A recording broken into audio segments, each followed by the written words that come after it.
विकास और आवासन की मांग पर मुझे बोलने का मौका दिया, उसके लिए आपका बहुत बहुत आभार। सबसे पहले तो मैं जुबैर भाई की इस बात की तायीद करूंगा कि वास्तव में जो मंत्री जी हैं हमारे जाबर सिंह जी खर्रा, ये वास्तव में शेर दिल इंसान है और जो कहते हैं करते हैं। मेरे 6 महीने से इनका जब से मंत्री बने, पहले मेरे साथ मंत्री भी रहे हैं, इनके पिताजी के साथ भी मैं रहा हूँ, पर इनके पिताजी भी दम वाले व्यक्ति थे और मुझे लगता है ये उसी बाप का खून है, ये उससे ज़्यादा दम वाले व्यक्ति हैं।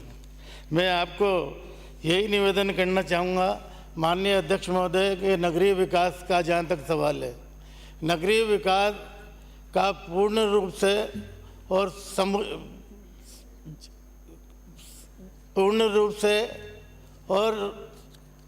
सबको समान रूप से जब तक उसका विकास नहीं हो सकता, जब तक हम उसका मास्टर प्लान पर ध्यान नहीं देंगे।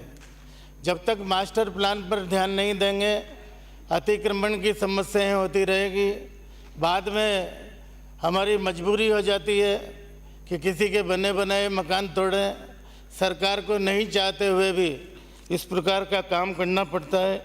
इसलिए मेरा आपके माध्यम से मंत्री जी से निवेदन है कि जो ये मास्टर प्लान है, इस मास्टर प्लान को आप लागू करवाने में किसी भी प्रकार की कोताही नहीं बरतेंगे। मैं आपको यह भी निवेदन करना चाहता हूँ कि मैंने इस विभाग को भी करीब से देखा है। इस विभाग में कई प्रकार की गड़बड़ियाँ हैं, कई काजल की कोठरी है, इसमें से आदमी बेदाग निकल जाए, ये बहुत बड़ी बात है। आरोप की आप चिंता नहीं करें, पर निश्चित रूप से इस विभाग को आगे ले जाने के लिए पूरे राजस्थान में आपका जिस प्रकार से नाम और व्यवहार है, उस प्रकार से आप इस विभाग में छाप छोड़ें। इस प्रकार का मेरा आपसे निवेदन है कि जहाँ तक आपका खुद का सवाल है, आप में किसी तरह की कोई बात मुझे नज़र नहीं आती, पर जहाँ तक जयपुर में कई प्राइवेट कॉलोनाइजर हैं, हाउसिंग सोसाइटी के भूखंड काट कर आबादी बसा दी है, इनको हटाना हमारे लिए चुनौती है। यदि समय रहते मास्टर प्लान और रोड साइड का डिमार्केशन हम समय पर कर देते हैं, तो आज जो जेडीए पर, नगर निगम पर भ्रष्टाचार के आरोप लगेंगे, इस पर भी कहीं न कहीं रोक लगेगी। और दूसरा, जो बेतरतीब मकान बना लेते हैं, एनक्रोचमेंट कहीं पर हो जाता है जानकारी के अभाव में, उस पर भी रोक लगेगी। ये मेरा आपसे सुझाव है। मैं कोई व्यक्तिगत कोई टिप्पणी नहीं करूंगा, मैं सुझाव के रूप में अपनी बात आपके सामने रखना चाहूँगा। आपने 2-3 काम बेहतरीन करे हैं, जिसमें स्मार्ट सिटी का काम है। आपने 446 परियोजनाओं से 411 पूरी की है, 92% काम पूरा हुआ है। इसके अलावा प्रधानमंत्री आवास में आपने 23 के बाद गरीब एवं आवासहीन ज़रूरतमंदों को 8089 आवासों का पूर्ण निर्माण कर 17,042 आवासों पर कब्जा दिया है, यह भी स्वागत योग्य है।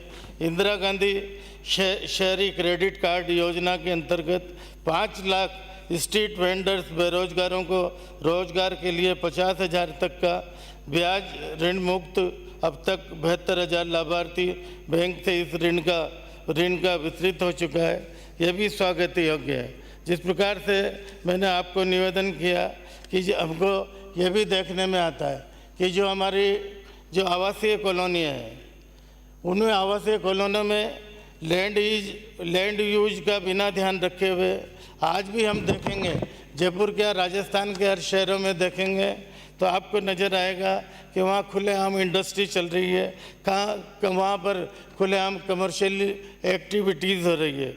इसलिए मेरा आपसे निवेदन है कि इस बीमारी को जितना हो सके रोकें। इस प्रकार का मैं निवेदन करना चाहता हूँ। जिस प्रकार से यहाँ राजा पार्क में हुआ, कोटा में राजीव नगर में हुआ, अब जीरो सेटबैक पे मकान बन गए। वहाँ कमर्शियल रेजिडेंशियल में कमर्शियल एक्टिविटीज़ हो रही हैं, होटल बन रहे हैं, दूसरे काम चल रहे हैं।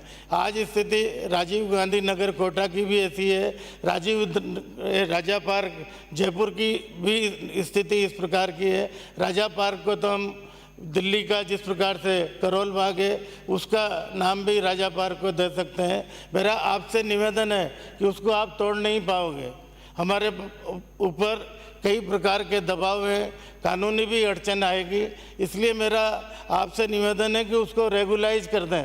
रेगुलाइज करने से आपको अपार तो धन मिलेगा, उस धन को आप राजस्थान के विकास में, शहरों के विकास में लगा सकते हैं। इसलिए मेरा आपसे निवेदन है कि इस प्रकार का आप निश्चित रूप से ध्यान रखेंगे जिस प्रकार जो मैंने आपको निवेदन किया है।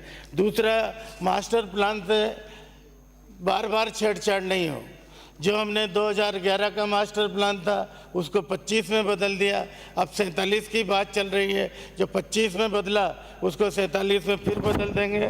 इसलिए मेरा आपसे निवेदन है कि इस बात को आप कठोरता से इस बात का अधिकारियों को निर्देश दें कि मास्टर प्लान में जो एक पार जो बात आ गई है या जो फैसिलिटी है उसको फैसिलिटी रखें।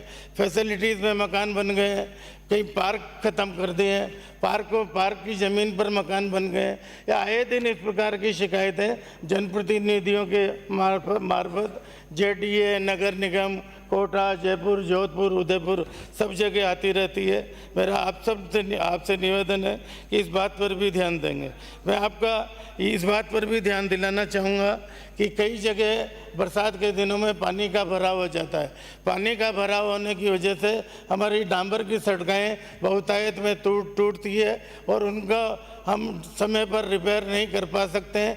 धन अभाव की वजह से भी, कुछ हमारे फंड की कमी की वजह से भी वो सड़कें टूटी रह जाती है। इसलिए मेरा आपसे निवेदन है कि जहाँ पर संभव हो सके वहाँ पर आपके जिस प्रकार से आपके संभव हो सके वहाँ पर सीसी रोड बनवाएं ताकि वो भविष्य में इस प्रकार से खराब नहीं हो सके। जहाँ तक जेडीए का मैं निवेदन करना चाहूँगा कि रिंग रोड, जयपुर में जो रिंग रोड बना हुआ है इसके आसपास प्रस्तावित सेक्टर रोड्स हैं। सेक्टर रोड में जो आउटर साइड है, आउटर साइड को तो ए कैटेगरी में माना है और जो इनर साइड है उसको बी और सी कैटेगरी में माना है। मेरा आपसे निवेदन है कि जो वीरान है, जहाँ पर कोई बस्ती बसावट नहीं है उसको तो एक कैटेगरी में मान रहे हैं, और जहाँ बसावट है, आबादी बस गई है, उसको बी और सी कैटेगरी में मान रहे हैं। इसलिए मेरा निवेदन है कि इसको आप इस गाइड की लाइन की पालना और सेक्टर रोड वहीं पर बने जहाँ पर बसावट ज़्यादा है, इस बात का भी आप पर ध्यान रखेंगे। मेरा आपसे ये भी निवेदन है कि हमको नए रास्ते ढूंढना चाहिए। शहरों में यातायात का दबाव बहुत बढ़ रहा है। यातायात का दबाव बढ़ने की वजह से हमारे को कई जगह जाम का सामना करना पड़ता है, और विशेषकर बरसात में भी। बरसात में तो मेरा आपसे निवेदन है कि ज़्यादातर हम जहाँ से ट्रैफिक निकाल सकते हैं हमको नए रास्ते ईजाद करना चाहिए कि जो ये यातायात की समस्या है निश्चित इसके ऊपर हम ध्यान दे सकें। मेरा आपसे ये भी निवेदन है कि राजस्थान में पानी की भयंकर कमी है। पानी की कमी जयपुर में भी है। जयपुर के लोग आज, जयपुर अजमेर के लोग, नसीराबाद के लोग, भीलवाड़ा के लोग, ये सब दूसरे बीसलपुर के या चंबल के पानी पर डिपेंड करते हैं। अगर बीसलपुर का पानी जयपुर में नहीं होगा तो अजमेर के लोग भी प्यासे मरेंगे और जयपुर के लोग भी प्यासे मरेंगे। इसलिए वाटर हार्वेस्टिंग सिस्टम जहाँ पर जितना बन सके उतना आप बनवा सकें, चाहे वो घरों में हो, चाहे सरकारी कार्यालय हो या सरकारी रोड पे हो।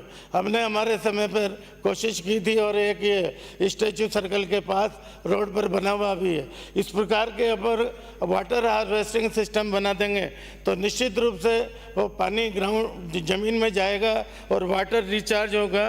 तो इस प्रकार की समस्या, क्योंकि ये समस्या दिन पर दिन बढ़ेगी, घटने वाली तो है नहीं।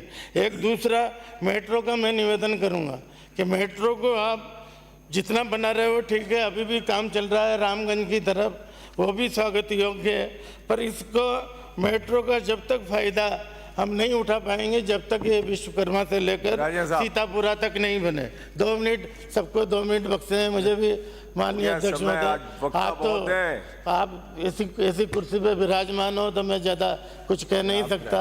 आप मेरे छोटे भाई हो, थोड़ा मुझे बख्शो। मेरा आपसे निवेदन है कि थोड़ा आवासन मंडल के मामले में निवेदन करूंगा कि आवासन मंडल की प्रॉपर्टी पे या तो ज़्यादातर कचरा पड़ा हुआ है या लोगों ने कब्जा कर रखा है।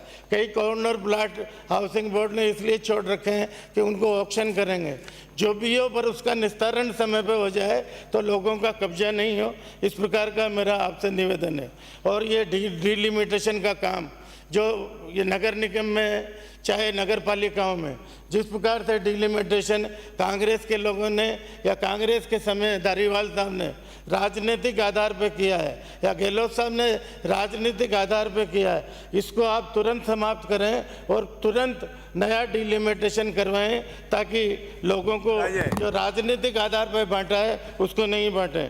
इतना ही। और जैसे हमारे कोटा में रिवर फ्रंट है, रिवर फ्रंट में टिकट इतना है कि लोग जा ही नहीं सकते।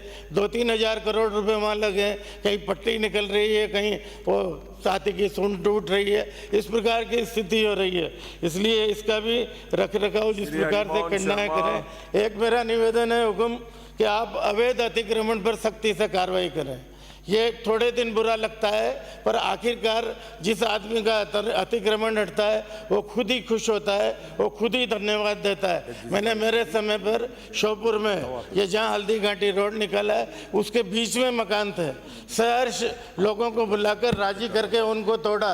और आप ताज्जुब करोगे, मैं रात को 2 बजे जब वहाँ देखने गया तो ना उन्होंने गाली देने के बजाय मुझे मालाएं डाली। इस प्रकार से अपन अगर अतिक्रमण हटाएंगे, लोगों के मकान जो अतिक्रमण की वजह से दब गए हैं और रोड साइड पर रहेंगे तो निश्चित रूप से उसका फायदा होगा। दो सुझाव और देना चाहूँगा। एक, पब्लिक ट्रांसपोर्ट बस शेल्टर और ये रोड साइड साइनेज ये थोड़े ढंग से लगे। दूसरा मेरा आपसे निवेदन है कि जयपुर की खूबसूरती, जयपुर बहुत खूबसूरत शहर है, गोल्डन ट्रायंगल का पार्ट है, टूरिस्ट यहाँ भारी संख्या में आते हैं। मेरे को एक बार गायत्री महारानी देवी जी ने बुलाकर कहा था, मैं उस टाइम में मंत्री था, हमारे जेडीसी वो हमारे वो यूडीएस सेक्रेटरी थे ललित पवार साहब, कि जो ये आपके ये होर्डिंग्स लगते हैं इनकी हाइट एक समान हो, ऊपर से ऊंचे नीचे नहीं हो तो कम से कम शहर तो अंदर लगेगा।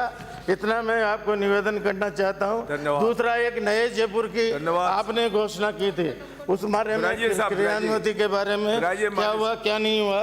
एक मेरे क्षेत्र की बात आपको निवेदन करना चाहूँगा कि मेरे यहाँ एक मुस्लिम मुसाफिर खाना छपड़ा में बना है। मान्य हो बहन जी मान्य, ये स्पेशल ध्यान देना चाहते मेरे यहाँ। और ये हमारे डायरेक्टर साहब भी यहाँ बैठे हैं। हमारे यहाँ बिना परमिशन के बेशकीमती ज़मीन पर मुस्लिम मुसाफिर खाना किसके आदेश से बना, किस अधिकारी की देख रेख में बना। मेरा आपसे निवेदन है कि बिल्कुल गैर कानूनी तरीके से बना हुआ है, सरकारी ज़मीन पर बना हुआ है। इस पर निश्चित रूप से जिस प्रकार से मंत्री जी की आदत है, जो खन्ना साहब आपसे मुझे उम्मीद है कि इस मुस्लिम मुसाफिर खाने पर आपका डायरेक्टर भी बोल्ड है। मैं आपको निवेदन करना चाहता हूं कि आप इस पर बोल्डर चलवाएंगे। बहुत बहुत धन्यवाद।